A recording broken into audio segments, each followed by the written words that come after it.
नमस्कार दोस्तों, आज के इस नए एक्सप्लेनर में आप सभी का स्वागत है। अगर आपने कभी किसी बिल्कुल ठीक ठाक सोनी टीवी पैनल को देखा हो और ये रियलाइज किया हो कि यार मेन बोर्ड का रेजोल्यूशन तो पैनल के साथ मैच ही नहीं कर रहा, तो आप उस फ्रस्ट्रेशन को अच्छी तरह समझ सकते हैं। डिस्प्ले रिपेयर की दुनिया में ये एक बहुत ही आम पर सरदर्द देने वाली प्रॉब्लम है, लेकिन टेंशन लेने की बिल्कुल जरूरत नहीं है। आज हम इस समस्या को पूरी तरह डिकोड करेंगे और इसका एक परफेक्ट टेक्निकल सोल्यूशन निकालेंगे। तो आज का हमारा पूरा फोकस इस सोनी QK6M58C कन्वर्जन बोर्ड को समझने पर रहेगा।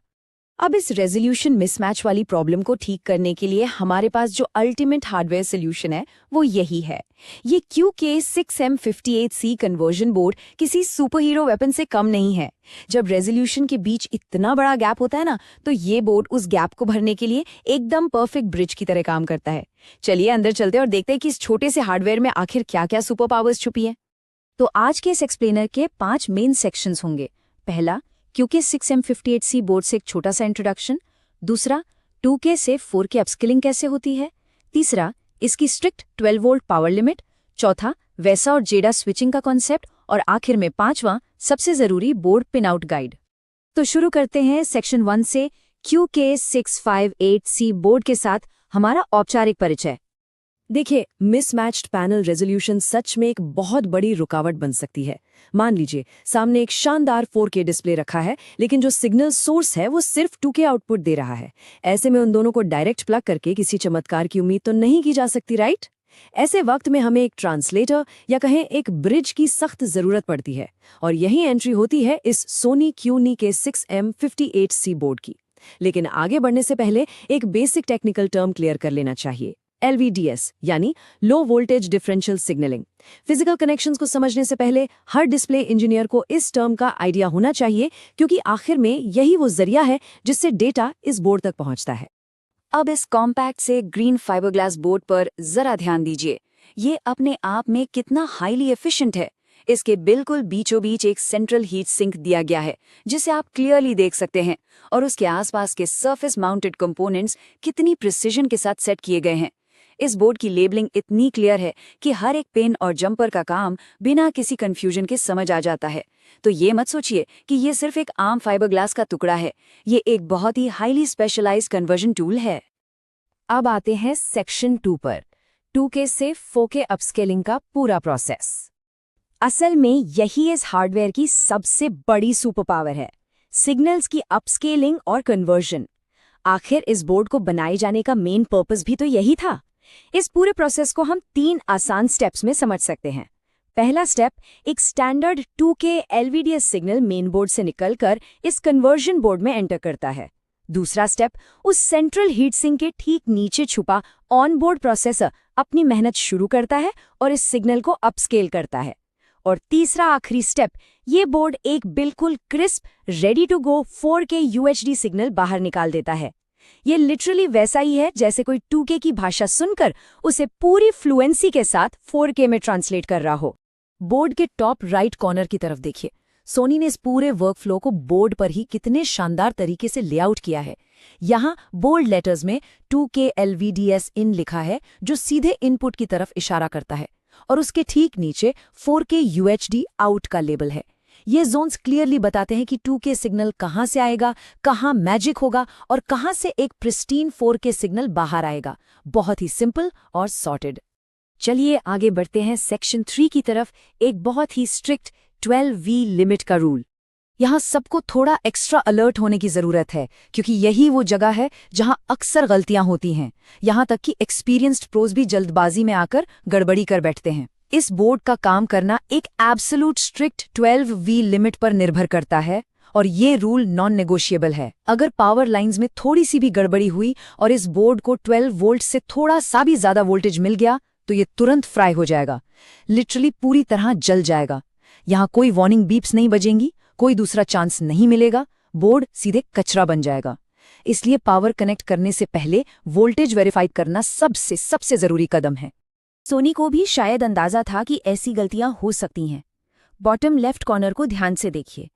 यहाँ सिल्क स्क्रीन पर एक मैसिव सोनी VCC 12 वोल्ट्स की वार्निंग स्टैंप की गई है। इसे वहां बिल्कुल जानबूझकर रखा गया है ताकि पावर कनेक्शन फाइनल करने से ठीक पहले आपकी नज़र इस पर पड़े। अपने मल्टीमीटर से इसको डबल चेक करना एक बहुत ही अच्छी आदत है, क्योंकि वीसीसी लाइन पर सिर्फ और सिर्फ 12 वोल्ट्स ही इस बोर्ड को सेफली ऑन कर सकते हैं। इसको बिल्कुल लाइटली मत लीजिए। अब मूव करते हैं सेक्शन 4 पर, वेसा और जेडा स्विचिंग के बीच का फर्क। पावर को सेफली सेट करने के बाद हमारी अगली चुनौती आती है कलर मैपिंग स्टैंडर्ड्स की।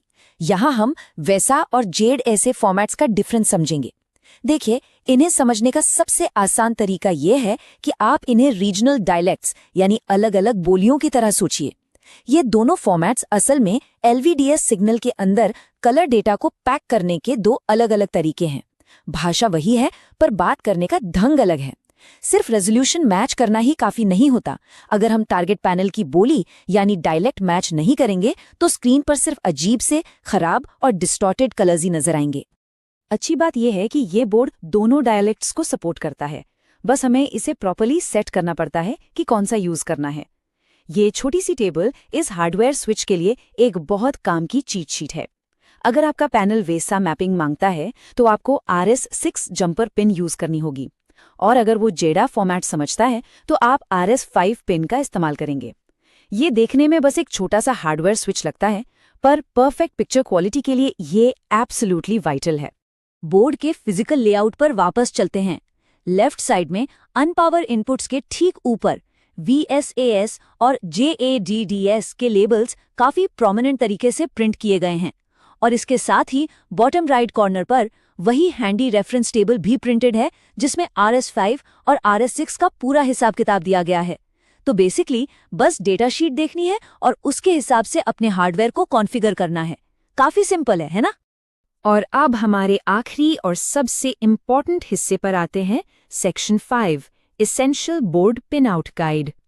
ये लिस्ट एक सक्सेसफुल बेंच रिपेयर के लिए आपकी अल्टीमेट चीट शीट साबित होने वाली है। सबसे पहले है CN5IN। ये वो इनपुट स्टेज है जो SAM LVDS12 VCC का इस्तेमाल करता है। उसके बाद है CN3। ये एक हैवी हिटर आउटपुट स्टेज है जहां से 4K 8 लेन वीबो आउट होता है, यानी सिंपल शब्दों में यहीं से अपस्केल्ड सिग्नल बाहर निकलता है। RS5 और RS6 की तो हमने अभी डिटेल में बात की ही है, जो जेडा और वीसा कलर फॉर्मेट्स के जंपर्स हैं। थोड़ा नीचे आएंगे तो N1 और N2 दिखेंगे, जिन्हें सोनी क्रैक फंक्शन लेबल किया गया है। और आखिर में है CON1, जो एक 12V आउट पास थ्रू देता है, जस्ट इन केस किसी स्पेसिफिक सेटअप को इसकी जरूरत पड़ जाए। ये सभी फंक्शंस मिलकर एक सक्सेसफुल इंस्टॉलेशन की गारंटी देते हैं। अब थोड़ा बिग पिक्चर देखते हैं कि इस बोर्ड की इंजीनियरिंग कितनी एलिगेंट है। बोर्ड के राइट साइड में एक छोटा सा हाफ एसी मार्कर दिया गया है। ये दिखाता है कि सोनी का सर्किट एक specific half second timing threshold use करता है ताकि सब कुछ एग्जैक्टली सिंक में रहे।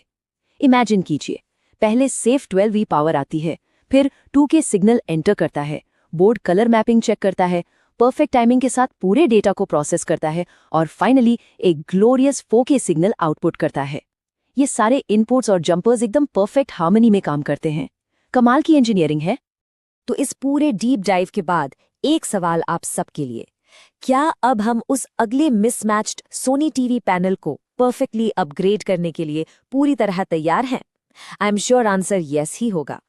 अब हमें इनपुट्स की पूरी जानकारी मिल चुकी है, उस क्रिटिकल 12V पावर लिमिट की अहमियत समझ आ गई है, कलर मैपिंग स्टैंडर्ड्स पूरी तरह क्लियर है, और बोर्ड का पिनआउट मैप तो जैसे दिमाग में सेट हो चुका है। उन छोटी छोटी रुकी मिस्टेक्स से बचने के लिए जो सॉलिड नॉलेज चाहिए थी, वो अब हमारे पास है। तो अगले मिसमैच्ड स्क्रीन को एक क्रिस्प 4K क्वालिटी में वापस जिंदा करना अब कोई मुश्किल टास्क नहीं होना चाहिए, बल्कि एक मजेदार चैलेंज होना चाहिए। इस एक्सप्लेनर में आखिर तक जुड़े रहने के लिए बहुत बहुत शुक्रिया। अपनी टेक्निकल स्किल्स पर हमेशा ऐसे ही भरोसा रखिए और कुछ नया सीखते रहिए। मिलते हैं आपसे अगले एक्सप्लेनर में।